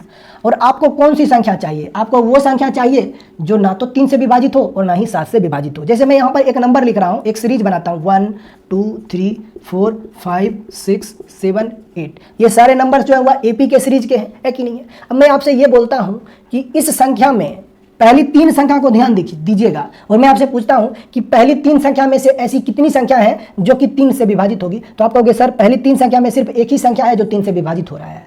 तो मैं फिर से आपसे पूछता हूं कि ऐसी कितनी संख्या होगी जो 3 से विभाजित नहीं होगी? तो पहली 3 संख्या में से एक संख्या अगर 3 से विभाजित हो रहा है तो बाकी के दोनों नंबर जो होंगे वह 3 से विभाजित नहीं होगा। अच्छा 3 से विभाजित हो रहा है तो उसकी संख्या को आप कैसे रिप्रेजेंट करोगे? तो आप कहोगे कि कुल संख्या जो है वह 3 है, जिसमें से एक संख्या अगर 3 से विभाजित हो रहा है तो इसको हम लोग लिख सकते हैं कि कुल मिलाकर पहली 3 संख्या में से इतनी संख्याएं 3 से विभाजित हो रही है। तो अगर पहली 3 संख्या में से इतनी संख्या 3 से विभाजित हो रही है तो पहली 3 संख्या में से ऐसी कितनी संख्या होगी जो 3 से विभाजित नहीं होगी? तो आप कहोगे 2/3 संख्या 3 से विभाजित नहीं होगी, 2/3 संख्या 3 से विभाजित नहीं होगी। देखिए पहली 3 संख्या में से 2 संख्या 3 से विभाजित नहीं हो रहा है, जबकि एक संख्या 3 से विभाजित हो रहा है। तो ऐसी कितनी संख्या है जो कि 3 से विभाजित नहीं हो रही है? 2/3, यानी कुल 3 संख्या है जिसमें से 2 संख्या 3 से विभाजित नहीं हो रहा है। तो पहली 3 संख्या में से 2/3 संख्या ऐसी है जो 3 से विभाजित नहीं हो रही है। और आपको क्या चाहिए? इतने नंबर में से ऐसी संख्या चाहिए जो 3 से विभाजित नहीं हो। तो 3 से विभाजित होने वाली संख्याओं की जो संख्या होगी वह इतना हो जाएगा, 2/3 हो जाएगा, यानी 251 का 2/3 हो जाएगा। तो यहां से हमें पता चला कि 3 से विभाजित होने वाली संख्याओं की जो संख्या नहीं होगा, मतलब कि जो संख्या 3 से विभाजित नहीं होगी उसकी कुल संख्या इतनी हो जाएगी। अब आपको चाहिए कि 7 से विभाजित होने वाली संख्याओं की संख्या क्या होगी? तो देखिए पहली 7 संख्या में से सिर्फ एक ही संख्या है जो कि 7 से विभाजित हो रही है। तो 7 से विभाजित नहीं होने वाली संख्याओं की संख्या कितनी होगी? तो अगर पहली 7 संख्याओं में से 1/7 संख्या 7 से विभाजित हो रही है तो पहली 7 संख्याओं में से 6/7 संख्या ऐसी होगी जो कि 7 से विभाजित नहीं होगी, है कि नहीं है? और आपको क्या चाहिए? 7 से विभाजित नहीं होने वाली संख्याओं की संख्या चाहिए। कुल कितनी संख्या में से? इतनी संख्या में से 7 से विभाजित होने वाले नहीं संख्याओं की संख्या जो होगी वह कितनी हो जाएगी? 6/7 हो जाएगी। बस यहां से आप इसको सॉल्व कर दीजिए, आपका उत्तर जो आएगा वही हमारा आंसर होगा, है कि नहीं? इसको आप सॉल्व कर दीजिए। जैसे देखिए कैसे सॉल्व करते हैं वो देखिए। 3 से इसको आप डिवाइड करोगे तो 3 8 24 और ये शेषफल 1 देगा, तो 11 को फिर से 3 से डिवाइड कर दीजिएगा तो 3.9 के आसपास आ जाएगा। तो इसको एक एक्स्ट्रा इंटीजर ले लेना है, तो मतलब इसको 4 से डिवाइड कर देना, मतलब कि 84 ले लेना है। देखिए ये आ जाएगा 83.89 समथिंग के आसपास। तो इसको हम लोग क्या लिखेंगे? अगला इसका इंटीजर एक ले लेंगे, अगला इंटीजर ले लेंगे, क्योंकि ये 84 के आसपास वाली ही संख्या है। तो इसको मान लीजिए ये 84 है, इसको मान लीजिए ये 84 है कि नहीं? इसीलिए आंसर वहां पर आपको एक कम आ गया था 43, है कि नहीं? इसे डेसिमल के वजह से तो मैंने मान लिया 84। अब इस 7 से 84 को डिवाइड करोगे तो यहाँ पर आपको मिल जाएगा कितना? 12।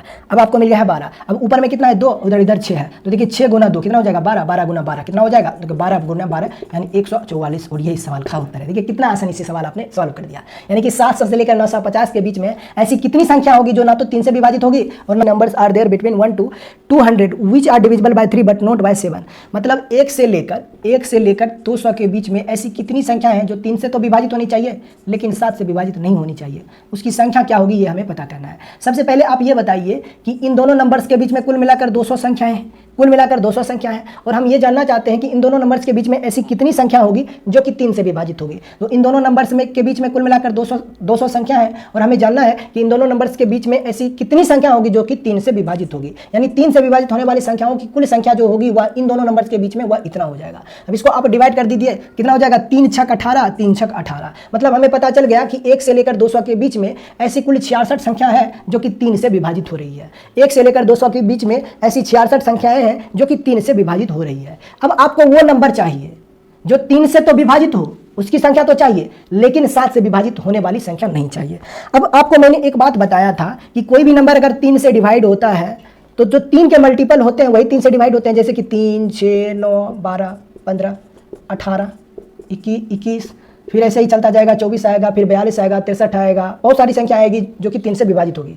तो इसमें जो 3 से विभाजित होने वाली संख्याओं की संख्या आपने निकाला है 66, इसमें कुछ ऐसी संख्या शामिल हो गई है जो कि 21 से भी विभाजित हो रही है। देखिए 21 का अगला मल्टीपल इसमें भी शामिल होगा, 42 हो गया होगा, फिर 63 शामिल हो गया होगा, फिर 84 शामिल हो गया होगा और ऐसे ही चलता रहेगा। मतलब ये सारे नंबर जो 3 से भी डिवाइड तो है ही, लेकिन साथ ही साथ ये 21 से भी डिवाइड है। आपको वो नंबर चाहिए जो 3 से तो विभाजित हो लेकिन 7 से विभाजित नहीं हो।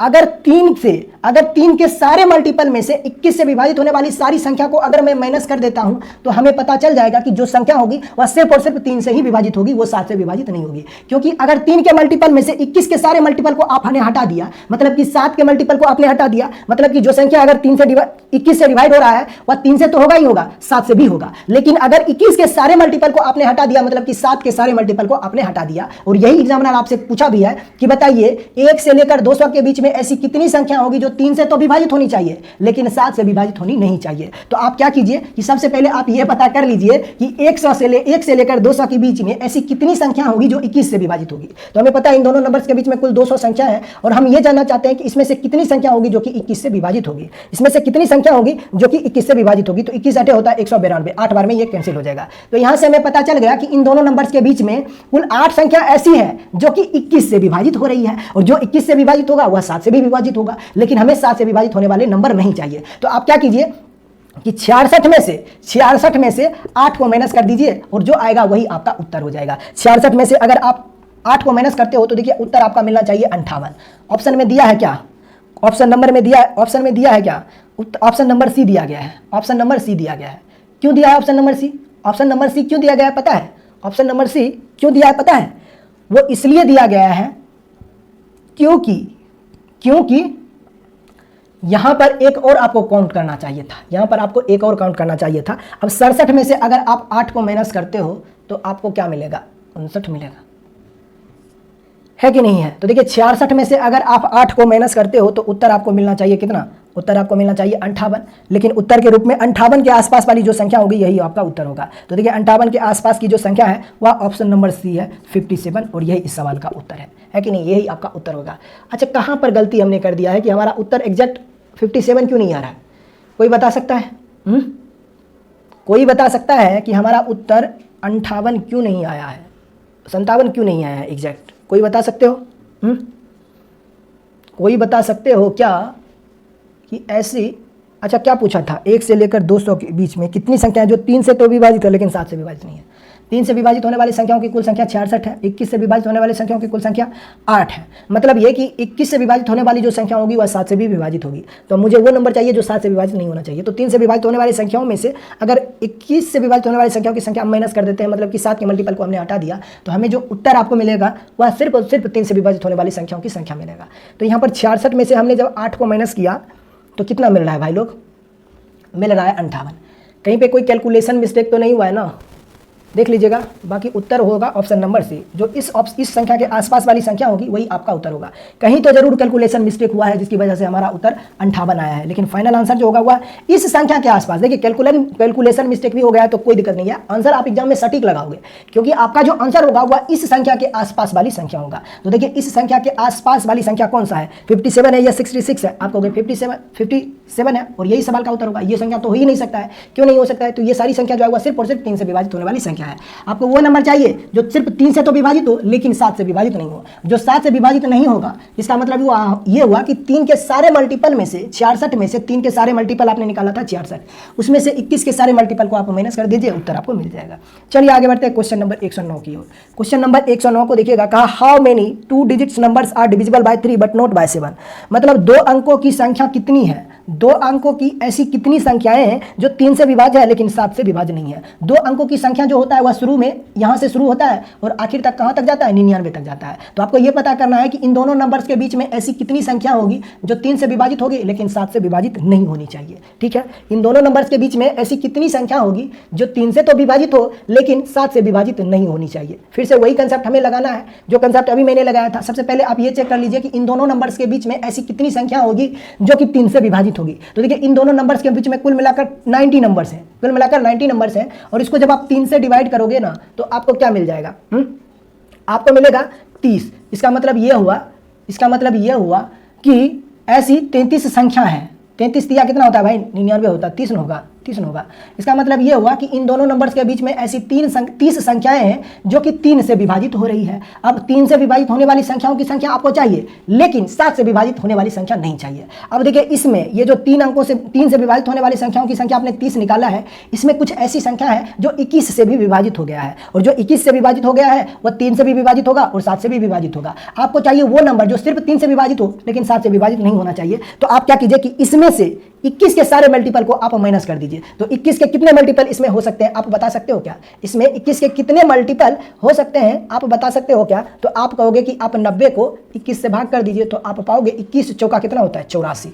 21 चौका 84, 21 पचे 105 हो जाता है, तो 4 ही आएगा। तो 3 से सिर्फ 3 से विभाजित होने वाली संख्याओं की संख्या कितनी हो जाएगी, 26। देखिए कौन सा ऑप्शन दिया गया है, ऑप्शन नंबर बी इस सवाल का उत्तर है। ऑप्शन नंबर बी इस सवाल का उत्तर है, यानी कि सिर्फ 3 से विभाजित होने वाली संख्याओं की जो संख्या होगी वह 26 हो जाएगी। यहाँ पर मैंने कुछ एक्स्ट्रा चीजें नहीं बताई है। क्वेश्चन नंबर 108 में जो कंसेप्ट यूज किया है हमने वही कंसेप्ट हमने क्वेश्चन नंबर 109 में यूज कर दिया है। हमें चाहिए था 3 से विभाजित होने वाली संख्याओं की संख्या, 7 से विभाजित होने वाली संख्याओं की संख्या नहीं होगा। अब देखिए इन दोनों नंबर्स के बीच कुल 30 संख्या है जो 3 से विभाजित होगी लेकिन इसमें कुछ ऐसी संख्या शामिल हो गई है जो 21 से विभाजित होगी। अब जो 21 से विभाजित होगी वह 7 से विभाजित ही होगी लेकिन आपको चाहिए वो नंबर जो 7 का मल्टीपल नहीं होना चाहिए, सिर्फ और सिर्फ 3 से विभाजित होना चाहिए। तो मैंने क्या किया कि इसमें से 21 के सारे मल्टीपल को हमने माइनस कर दिया तो हमें पता चल गया कि 10 से लेकर 99 तक ऐसी कुल 26 संख्या है जो कि 3 से तो विभाजित है लेकिन 7 से विभाजित नहीं है। आगे बढ़ते हैं क्वेश्चन नंबर 110 की ओर। क्वेश्चन नंबर 110 की ओर चलिए। 110 को देखिएगा, सवाल में कहा है कि एक सीरीज दिया गया है जो कि अरिथमेटिक प्रोग्रेशन का है, मतलब कि एपी का है। अब कहा है इस सीरीज का फर्स्ट टर्म इतना है, सेकंड टर्म इतना है, थर्ड टर्म इतना है, तो आपको बताना है पी का मान कितना होगा, ये आपको पता करना है। अब पी की वैल्यू कैसे पता करते हैं वो देखिएगा। एक सीरीज है एपी का जिसके 3 टर्म है और तीनों टर्म लिखा गया है -3x - 11, -3x - 11, ये फर्स्ट टर्म है। सेकेंड टर्म लिखा गया है x + p, और थर्ड टर्म जो दिया गया है वो दिया गया है 5x + 7, ये दिया गया है, 5x + 7 दिया गया है। आपसे पूछा जा रहा है बताइए p का मान कितना होगा। अब देखिए ये सीरीज जो है ना वह एपी में है, ऐसा सवाल में दिया गया है। अगर ये सीरीज एपी में है तो इस सवाल को सॉल्व आप तभी कर पाओगे जब आपको एपी के कुछ बेसिक कॉन्सेप्ट्स पता होंगे। जैसे आप एक चीज़ लिखिए, जैसे मैंने कोई भी नंबर लिख दिया यहाँ से, कोई भी सीरीज एपी का 1 2 3 4 5 6 ऐसे करके मैंने लिख दिया और हमें पता है कि ये सारी सीरीज जो है वह एपी का है। कॉमन डिफरेंस सबका सेम हो रहा है, मतलब ये सीरीज एपी का है। अब अगर ये सीरीज एपी का है तो मैं आपसे कुछ चीज़ें आपको बताने वाला हूँ कि देखिए एपी में जो संख्याएं होती है, किसी भी 2 संख्याओं के बीच में जो संख्या होती है, यानी कि इस संख्या और इस संख्या के बीच में जो नंबर होता है ना, ये वाला नंबर जो होता है वह इन दोनों संख्याओं का औसत होता है। देखिए इन दोनों को जोड़कर 2 से भाग कर दीजिए, 3 + 1 4, 4 डिवाइडेड बाय 2 कितना हो जाएगा, 2 हो जाएगा। मतलब कि कोई भी सीरीज अगर एपी में है तो बीच वाली जो संख्या होती है वह अगल वाली संख्याओं का, अगल और बगल वाली संख्याओं का औसत लिखा हुआ होता है। अगर आप चाहते हो ये कि इसका मान जो हो जाए वह इन दोनों के योगफल के बराबर हो जाए तो बस इसमें आपको 2 से मल्टीप्लाई कर देना है, तो 2 दूना 4 हो जाएगा, 3 + 1 4 के बराबर हो जाएगा। अब यहाँ पर आप जैसे देख लीजिए, कोई भी सीरीज आप देख लीजिएगा जो कि एपी में हो उसमें अगल वाली और बगल वाली संख्याओं का जो औसत होता है वह बीच वाली संख्या के बराबर होता है। जैसे इन दोनों का औसत कितना होगा 5 + 3 8, 8 को 2 से डिवाइड कर दीजिए औसत 4, तो देखिए ये बीच में 4 लिखा हुआ है कि नहीं है। तो कोई भी सीरीज अगर एपी में होगा तो अगल और बगल वाली संख्याओं का जो औसत होता है उसके बीच में लिखा हुआ होता है। अब अगर चाहते हो ये संख्या जो हो जाए वह इन दोनों के योग के बराबर हो जाए तो बस इसमें आपको 2 से मल्टीप्लाई कर देना है, तो ये वाली संख्या जो होगी वह इस दोनों संख्याओं के योगफल के बराबर हो जाएगी, है कि नहीं। बस ये कंसेप्ट इस सवाल में अप्लाई किया गया है। अब मुझे एक चीज बताइए, हमें पता है ये सीरीज अगर एपी में है जिसका फर्स्ट टर्म ये है, सेकेंड टर्म ये है और थर्ड टर्म ये है, इतना बात अपने को पता है। तो बताइए अगर ये बीच वाली जो संख्या है, अगर ये फर्स्ट टर्म है और ये थर्ड टर्म है, तो ये बीच वाली जो संख्या होगी वह इन दोनों संख्याओं का औसत होगा। इसमें कोई आपत्ति आपको नहीं होना चाहिए, है कि नहीं। आप कहोगे सर बिल्कुल ये बात आपने सही कही है और अभी आपने ये चीजें बता भी रखी है कि कोई भी सीरीज अगर एपी में है तो अगल वाली और बगल वाली संख्याओं का जो योगफल होता है, अगल वाली और बगल वाली संख्याओं का जो औसत होता है, एवरेज जो होता है, वह बीच वाली संख्या के एवरेज के इक्वल होता है। मतलब कि बीच वाली जो संख्या होता है उसके इक्वल होता है, बीच वाली संख्या के एवरेज के इक्वल नहीं। इन दोनों संख्याओं का जो औसत होगा वह इस संख्या के इक्वल हो जाएगा, इतना बात अपने को पता है। अगर मैं इस संख्या में 2 से मल्टीप्लाई कर दूंगा तो इन दोनों संख्याओं के योगफल के बराबर हो जाएगा, इतना बात अपने को पता है। और अपने को चाहिए क्या, पी की वैल्यू चाहिए, तो बस मैं इसमें 2 से मल्टीप्लाई कर देता हूं तो इन दोनों के योग, तो जो प्रोडक्ट होगा वह इन दोनों संख्याओं के योगफल के बराबर होगा। तो चलिए इन दोनों को मल्टीप्लाई कर देते हैं, इन दोनों को जोड़ देते हैं। तो ये हो जाएगा -3x - 11 अब प्लस ये हो जाएगा 5x अब प्लस 7 अब बराबर ये हो जाएगा कितना, ये हो जाएगा 2 × x + p। इसके बराबर होगा कि नहीं होगा, आप कहोगे बिल्कुल होगा। बस इसको सॉल्व करके p की वैल्यू आप निकाल दीजिए। चलिए सॉल्व करते हैं।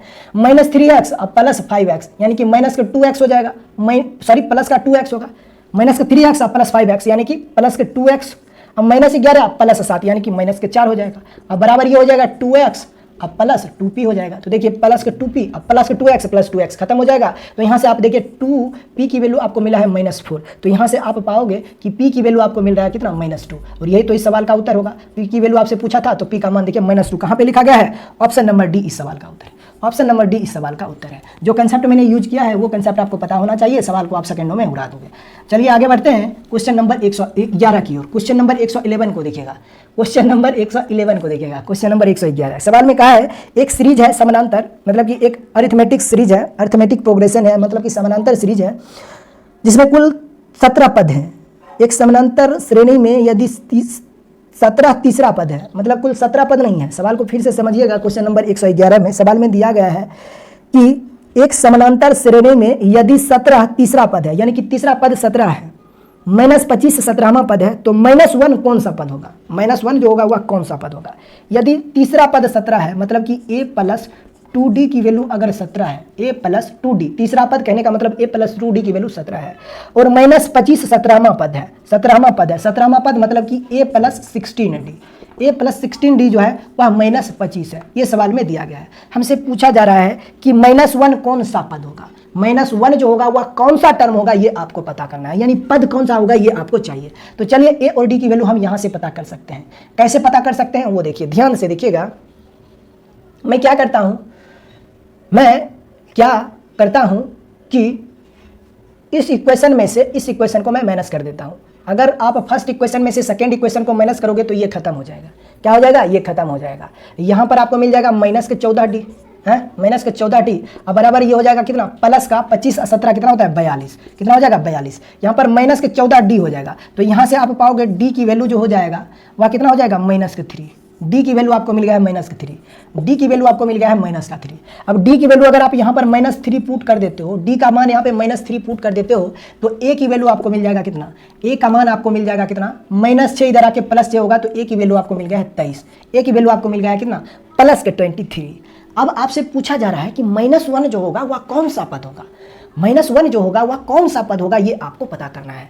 अब p में हो तो nth टर्म जो होता है वह होता है a + n - 1 × d, ये बात आपको ध्यान में रखना है। और सवाल में दिया गया है nth टर्म जो है वह कितना है, nth टर्म जो है वह -1 है। ये हमें सवाल में दिया गया है कि nवां टर्म जो है वह -1 है। मतलब कि इस सीरीज का आप कह सकते हो कि लास्ट टर्म दिया गया है, जैसे कि मान लीजिए -1 है, तो हमें पता करना है कि वह लास्ट टर्म कौन सा होगा। n की वैल्यू हमें चाहिए, तो n की वैल्यू हम कैसे निकालते हैं, तो a की वैल्यू आपको पता है, d की वैल्यू आपको पता है, तो यहाँ पे पुट कर दीजिए। a का मान आपको पता है 23 है, d की वैल्यू आपको पता है -3 है, तो यहाँ पर जस्ट आप पुट कर दीजिए तो ये हो जाएगा 23 प्लस n की वैल्यू, d की वैल्यू -3 पुट करोगे तो ये हो जाएगा कितना, ये हो जाएगा कितना, ये हो जाएगा -3n, अच्छा 3 आप ऐसे ही रहने दीजिए, -3 को आप ऐसे ही रहने दीजिए। इसको आप क्या लिख दीजिए, इसको आप ऐसे लिख दीजिए n-1 इंटू -3, आप बराबर में -1 लिख सकते हैं, इसमें कोई दिक्कत नहीं है। अब ये +3 जब इधर आएगा तो ये प्लस का 23 जब इधर आएगा तो माइनस का 23 होगा और ये बन जाएगा कितना, माइनस का 24। तो यहाँ से आपको मिलेगा क्या, यहाँ से आपको मिलेगा n-1 इंटू -3 का मान जो है वह किसके बराबर हो जाएगा, वह -24 के इक्वल हो जाएगा। तो देखिए 3 से इसको हम कैंसिल कर सकते हैं कितने बार में, 8 बार में, माइनस से माइनस कैंसिल हो जाएगा। तो n-1 की वैल्यू अगर 8 के बराबर है तो n का मान जो होगा वह 9 के बराबर होगा। और यही इस सवाल का उत्तर होगा। हमसे क्या पूछा जा रहा था कि बताइए इस सीरीज का -1 जो होगा वह कौन सा पद होगा। तो इस सीरीज का -1 जो है वह कौन सा टर्म है, एनवा टर्म है, सॉरी नम्मा पद है। कौन सा टर्म है, एनवा टर्म है और एन की वैल्यू आपने निकाला है 9। तो एन की वैल्यू जो होगा वह 9 होगा। तो यहाँ से हमें पता चल गया है कि इस सीरीज का -1 जो होगा वह कौन सा टर्म होगा, नम्मा टर्म होगा, 9th टर्म होगा। कौन सा ऑप्शन दिया गया है, ऑप्शन नंबर क्या दिया गया है भाई, ऑप्शन नंबर कौन था, कौन क्वेश्चन था, क्वेश्चन नंबर 111 का ऑप्शन नंबर सी इस सवाल का उत्तर है। बहुत आसान सवाल है। चलिए आगे बढ़ते हैं क्वेश्चन नंबर 112 की ओर। क्वेश्चन नंबर 112 को देखिएगा, क्वेश्चन नंबर 112 को देखिएगा। सवाल में दिया गया है फिर से एक सीरीज है एपी का जिसका एक समानांतर श्रेणी का चौथा पद 15 है। चौथा पद मतलब कि a + 3d की वैल्यू जो है वह 15 है। अगर किसी सीरीज का, कोई एपी सीरीज का अगर चौथा पद 15 है और 15वां पद -29 है, 15वां पद कहने का मतलब a + 14d की वैल्यू जो है वह आपको दिया है सवाल में -29 है। तो हमसे सवाल में क्या पूछा जा रहा है, हमसे पूछा जा रहा है कि 10वां पद पता लगाएं। 10वां पद क्या होगा, 10th टर्म्स कितना कौन होगा ये आपको पता करना है। 10वां पद कौन सा होगा ये आपको पता करना है। 10th टर्म क्या होगा ये आपको पता करना है। तो चलिए ए और डी की वैल्यू सबसे पहले निकाल देते हैं।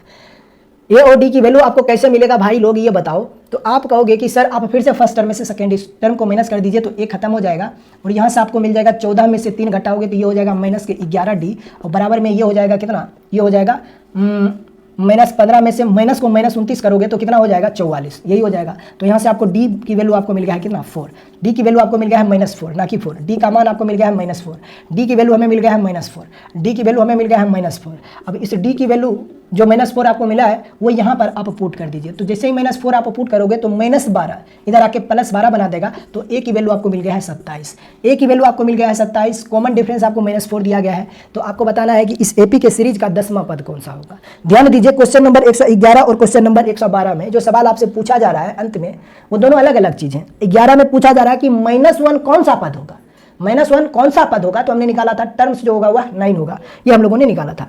112 में पूछा जा रहा है कि 10वां पद कौन होगा, 10वां पद कौन होगा। यहाँ पर हमें टर्म पूछा जा रहा है, यहाँ पर हमें टर्म पूछा जा रहा था। वहाँ पर टर्म की वैल्यू हमें दे रखा था कि -1 कौन सा पद होगा, -1 कौन सा पद होगा। यहाँ पर 10वें पद का पता लगाया जा रहा है। लगभग दोनों समान ही चीज़ पूछी जा रही है ना। -1 जो है वह कौन सा पद है, -1 कौन सा पद है और 10वां पद कौन सा होगा ये हमें पता करना है। तो चलिए nth टर्म का फॉर्मूला अभी हम लोगों ने लगाया था कि nth टर्म बराबर होता है, कोई भी सीरीज अगर एपी में हो तो फॉर्मूला होता है a + n-1 इंटू डी। अब इस सीरीज का अपने को 10वां टर्म चाहिए, यानी कि इस सीरीज का कौन सा टर्म आपको चाहिए, 10वां टर्म चाहिए। मतलब कि n की वैल्यू आपको सवाल में दे दिया गया है 10। तो आपको बताना है कि इस सीरीज का 10वां पद कौन सा होगा। तो a की जगह पर आप पुट कर दीजिए 27, n की जगह पर 10 पुट कर दीजिए, d की जगह पर -4 पुट करके आंसर निकाल दीजिए। तो चलिए पुट करते हैं। तो यहाँ पर हो जाएगा 27 प्लस ये हो जाएगा 10 में से 1 घटेगा 9 और 9 को आप -4 से मल्टीप्लाई करोगे तो ये हो जाएगा -36, ये हो जाएगा -36। तो यहाँ से आपको मिल जाएगा कितना,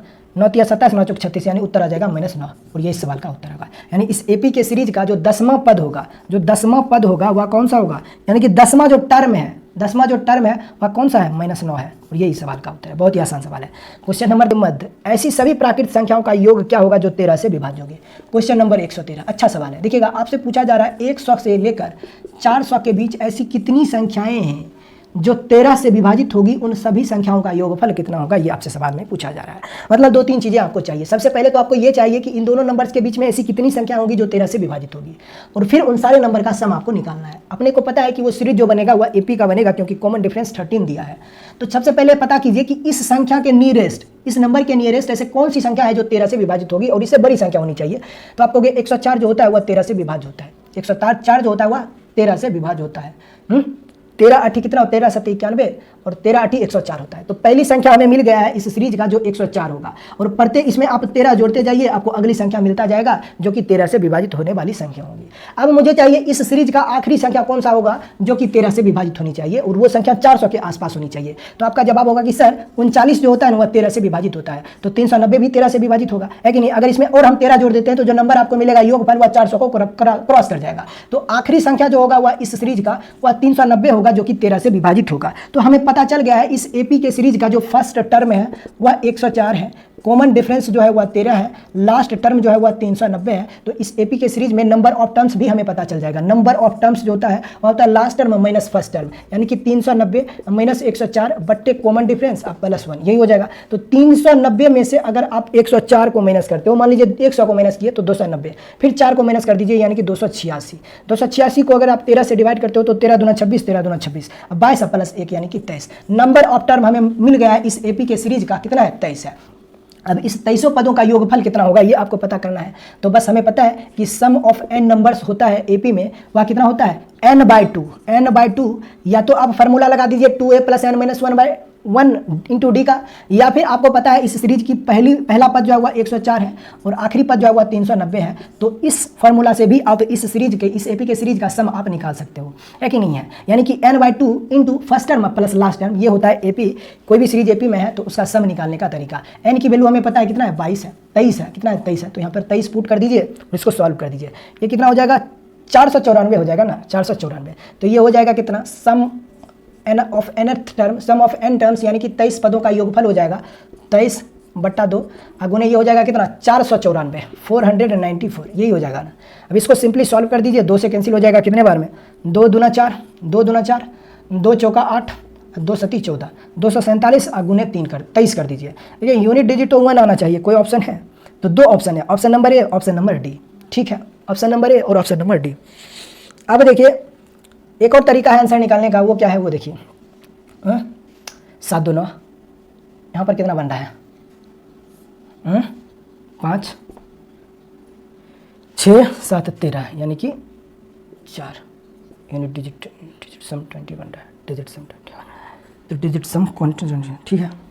एक और तरीका है, आप इसको सॉल्व कर दीजिए। 247 को 23 से मल्टीप्लाई कर ही सकते हो, उसमें कोई दिक्कत है नहीं। 247 को जब आप 23 से गुना करोगे तो कितना हो जाएगा, 7 या 21। अच्छा लास्ट 2 डिजिट निकाल के आप आंसर निकाल सकते हो क्या, हाँ निकाल सकते हैं। चलिए लास्ट 2 डिजिट निकाल लेते हैं, 7 या 21 का 1 बाकी 2, फिर हो जाएगा कितना, 4 तिया 12, कितना हो जाएगा, 4 तिया 12, 12 2 14 का 4 बाकी 1, 3 दूना 6, 6 1 7, ठीक है, 7 दूना 14 का 4 बाकी 1, 1 और 4 दूना 8। देखिए यूनिट डिजिट 81 किसका आ रहा है, ऑप्शन नंबर ए इस सवाल का उत्तर होगा, 5681, 5681। यानी कि 100 से लेकर 400 के बीच में 13 से विभाजित होने वाली जितनी भी संख्या होगी, जैसे कि कितनी संख्या है, 23, उन 2300 संख्या का कुल योगफल जो होगा वह 5681 होगा। ऑप्शन नंबर ए इस सवाल का उत्तर, बेहद ही आसान।